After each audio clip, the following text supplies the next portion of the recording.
So we're now going to move on to closing remarks from both Get Invest and CCA. But before we do, I'd just like to really personally thank everyone for being a part of this virtual event.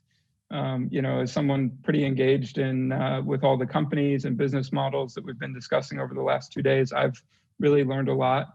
And I think that's really a function of everybody's participation and preparation. So really appreciate that.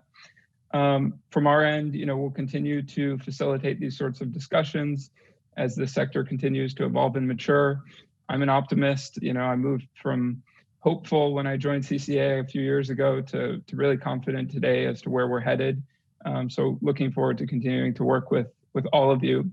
Now, before I hand over to Ilham Talab from Get Invest, I've been asked to request that everyone checks their matchmaking meetings on the website to accept or reject any outstanding invites before the final matchmaking session begins at 5:15 p.m. Central European Time. Okay, that's it for me. Thanks, everyone, and over to you, Ilham.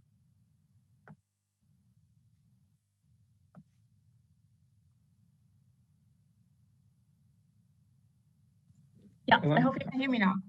Yes. Great. Thanks a lot, Peter. It's really a pleasure to be here to give the closing remarks at the end of this event. And I just wanted to start by sharing a sentiment that I have by listening to all the amazing discussions and conversations that we had over the past 2 days. And if I may just summarize this sentiment in one word, that's going to be excitement. I think you might all agree with me that there is a lot of excitement around working in the sector today, as opposed to even a couple of years ago. There's a lot going on. The sector as a whole is at a turning point. And yesterday, for example, we've seen the political commitment being reconfirmed to the sector by the remarks from the European Union Commission and the Netherlands. That's very important. Such political commitments, I believe, is just here to stay, and it's going to get better and better and bigger in the future. And that's not a coincidence. I think the sector has proven that it's delivering and it's progressing, as we could see just compared to 2 years ago, for example. There is a lot happening, which I find extremely interesting, even personally, and exciting in terms of integrating tech into the clean cooking sector. I think this is a major driver for the sector moving forward. We've seen a lot of discussions on this as well yesterday and today. And I believe that this is not only driving both supply and demand in terms of reducing product costs and enabling affordability from the demand perspective, and even from the supply perspective, driving down CapEx and OpEx costs for businesses to start up and to operate. Someone today even mentioned that they believe that ICT is going to be the next big thing in the clean cooking sector, and even play a bigger role than even compared to the off-grid sector. And I cannot agree even more. I really think that we are at crossroads. It's exciting days. However, of course, it's not a rosy picture.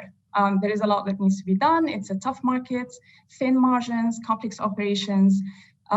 Let's not even forget what was discussed just in the last panel, and that is the big challenge of changing people's habits, convincing people to change the way they cook every single day.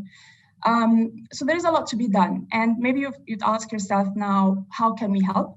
And this is extremely important. And in fact, this is one of the main objectives of us as Get Invest, also getting involved in such events, because we would like to take this opportunity to tell you how we can help you. And I would like to just draw your attention again to what we presented on day one, which is the Finance Catalyst, Get Invest Finance Catalyst. What is Get Invest Finance Catalyst? This is our way of working with entrepreneurs, with companies, connecting them to financiers and working with them towards their goal, whether it is investment strategy related, all the way to transaction support. We do coordinate quite closely with CCA as well in terms of their venture catalysts, and we have 25 advisors ready to support you. We have also, over the past 5+ years, built a wide network of very good working relationships with financiers that we refer these businesses and companies to So I encourage you all to take advantage of this opportunity. You can find more information on our websites. You can apply directly. It's an application process. And if you have any questions or if you're in doubt, reach out to us. We're all available, even on the platform. There's a lot of our team also registered as participants. Please get in touch, drop us a line. We'd be very happy to get in touch and clarify. Other things, how we support the sector is obviously trying to create such platforms, working with CCA and others to get people connected, to get people together and discuss these important matters. And hopefully we can meet soon next in person. That's what we hope, hopefully in next year. Otherwise, this platform, I would like to highlight that it's going to remain active for 24 months. So you can always come back to the platform and find contacts that you might find still relevant for the future.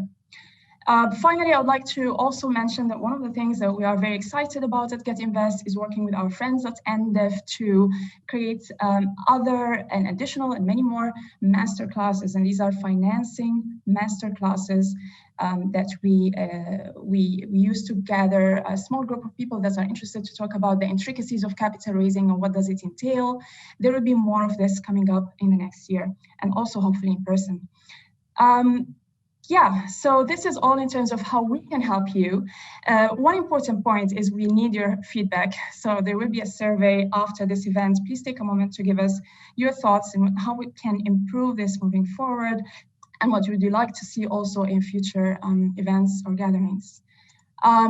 Lastly, I would like to take a moment to also appreciate the role of our donors. Without them, obviously, we wouldn't be able to provide this support. And special thanks to CCA and all the friends there for making this happen. There's a lot of work behind the scenes. And finally, thank you for everyone who's watching us. I was told that there are between 60 to 80 people at all times watching us between today and yesterday. So thanks for sticking around despite your busy schedules. And until we see you again, hopefully in person, thank you very much and happy clean cooking. All the best. Thanks so much, Ilham. Just to wrap up, I'll give a little bit of an overview of the events today. But just, as Peter mentioned yesterday in his opening remarks, and as Ilham just reflected on, these aren't the circumstances that we had envisioned for a first convening of the Venture Catalyst program. When we launched the portfolio in May, we still had a little bit of hope that we'd be able to meet in person this year. And while the pandemic hasn't allowed that to happen, this virtual platform has allowed us to broaden the participation in this event. And along with our friends at GetInvest, we've been able to bring together a group of enterprises, investors, and other stakeholders from around the world who are really committed to the clean cooking sector. We saw many examples of that in our first session today. In just a few short minutes each, we heard about exciting companies, technologies, market opportunities across the whole spectrum of approaches that make up the clean cooking sector. Hanan from Circle Gas kicked us off and shared some of the developments that have made mass adoption of pay-as-you-go in the LPG space possible. And Philippe from Paygas introduced us to an alternative in the form of partial refilling of LPG cylinders to match the money that consumers have available in their pocket. Carlo from Otago in Cambodia urged us to recognize the opportunity in serving professional cooking users. These are expert consumers that demand high performance and value for money, but also are highly visible and potentially highly influential product champions. Greg from Cocoa Network shared the potential for scaling ethanol cooking fuel by combining existing infrastructure with customized last mile technology that manages not only the flow of fuel, but also of data and of payments to enhance the customer experience. Matthias from Emerging Cooking Solutions made the case for pellet gasification as an important component of universal access to clean cooking, but also laid out some important challenges for the sector. Vijay from Connected Energy talked about some of the potential applications of IoT and ICT technologies more broadly for biogas systems, from pay-as-you-go integration to reporting on greenhouse gas abatement and the efforts that are being undertaken to incorporate remote sensing into carbon methodologies. Esther from Sistema Bio walked us through a family of products platform that satisfy farmers' energy and fertilizer needs, provides services and inclusive financing, which has, again, data management at its core to build up profiles of customers and track and improve their experience. Lockie from ATEC joined us to talk not only about the technology innovations that have enabled pay-as-you-go for their biodigester systems, but also the business model innovations that they've been able to experiment with, like try before you buy. Ruben from African Clean Energy demonstrated that technology integration also opens up new possibilities for sustainable business models for biomass stoves. And finally, Neha from Greenway Appliances demonstrated how moving on from those paper-based data collection methods to data and rich media provides an opportunity to work seamlessly with logistics providers, but also to engage capital providers in new ways to explore lending against clean cooking solutions. Then we moved on to our panel discussion on the household value proposition, moderated by my colleague Julie Ipe. Greg was back from Cocoa Networks and talked about the challenge of introducing an unfamiliar product to consumers and how they've encouraged people to use ethanol as a solution to what are a universal set of pain points that consumers experience when it comes to what they want out of a cooking solution. And excitingly, what might seem like a leap of faith initially to adopt new technologies becoming second nature in some of the communities that Cocoa Networks is present, where penetration has reached that first 10 or 15%, really the hardest part of the diffusion of innovation curve. And those early adopters are advocating and demonstrating the product in their homes. And really interesting to hear Greg's reflections on those users becoming almost salespeople for the brand. Rocio from Vida Sasa highlighted their approach to overcoming some of the barriers that their customers face. A key one of those, which was a large part of that discussion, is finance. And Rocio highlighted that Vida Sasa is a product company, but also operating very much as a finance provider, not by choice, but because there aren't the providers in the markets that they operate to serve rural consumers. And Rocio highlighted for us that there are many companies that are reinventing the wheel when it comes to things like consumer financing to fill the gap specifically for rural women borrowers who are underserved. And she reminded us as well, when it comes to selling products, that you really don't sell product features as much as you sell the benefits that those products provide to improve customers' quality of life, like saving time, like saving money. And of course, those benefits change across different products. Peter Scott from Burn Manufacturing was back with us again and talked about shifting from the mindset of generating demand and thinking more about designing products that better meet consumers' needs and are compelling on their own merits by including consumers in the design process early on. He also shared some insights that consumers are incredibly rational when it comes to using the most cost-effective solution for each cooking application. As he'd mentioned in his lightning talk, Peter talked a little bit about some of the demand that the strong demand and uptake that they've seen for their electric pressure cooker product, and really the that as long as they're able to prove the price performance of products like that, the customers again are making their decisions based on very rational calculations and calculus around the cost of the product. And of course, with electric cooking, the fuel is already there if their house is electrified. So in some ways, if that electrification is there, the product is a really great fit. And then finally, we had some robust discussion, I think, as there always is, about what needs to change in the ecosystem to accelerate consumer demand for clean cooking solutions. Rocio mentioned the availability of consumer finance products, of course, but Peter highlighted that there's a need for sensible import duties and taxes to bring prices down without waiting for those consumer financing products to come along. And the focus should be on making products more affordable rather than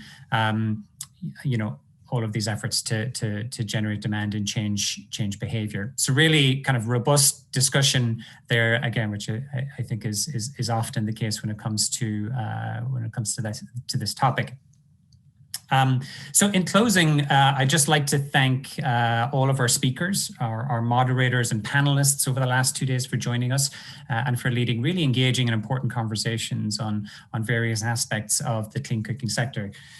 Huge thanks as well to our collaborators for this event, GetInvest, in particular Ilham and Kathleen, who've been instrumental in managing the event website, the registration process and the matchmaking, and of course collaborating on the design of the agenda and outreach to quite a diverse set of participants.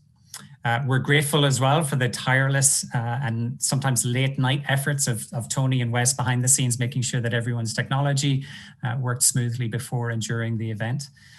And the event, and indeed the Cooking Industry Catalyst program itself, wouldn't have been possible without the generous support of our donor, the Dutch Ministry of Foreign Affairs, and we're really delighted to have them speak in our opening remarks yesterday.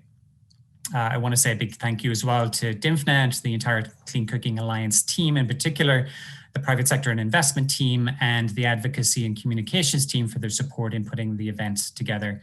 And then finally, thank you to all of the attendees for your participation in the sessions and the matchmaking over the last few days, for the thoughtful questions that you asked, and hopefully our continued partnership in accelerating the transition to a clean cooking future. We look forward to seeing you again at a future event, and whether that's virtually or in person. And I hope that you enjoy the remaining matchmaking session and make the most of the opportunity to connect with your peers. Thank you.